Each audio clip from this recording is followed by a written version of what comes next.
విశ్వవసు ఉగాది శుభాకాంక్షలు. ఉగాది అనగానే అందరికీ మొదట గుర్తొచ్చేది ఉగాది పచ్చడి. ఉగాది పచ్చడి అనేది జీవితంలోని అనుభవాలను సూచిస్తుందని అంటారు.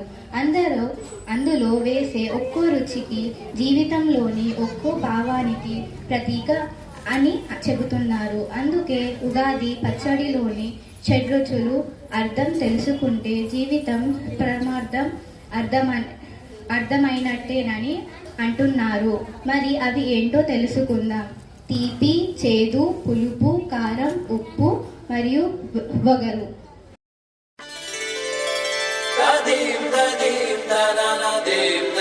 అశ్వతేజ. ముందుగా అందరికీ విశ్వవసు ఉగాది శుభాకాంక్షలు. విశ్వవసు ఉగాది శుభాకాంక్షలు. ఉగాది అనేది దక్షిణ భారతదేశంలో ముఖ్యంగా ఆంధ్రప్రదేశ్, తెలంగాణ రాష్ట్రంలో జరుపుకునే హిందూ కొత్త సంవత్సరం. ఉగాది అంటే కొత్త సంవత్సరం ప్రారంభం అనే అర్థం.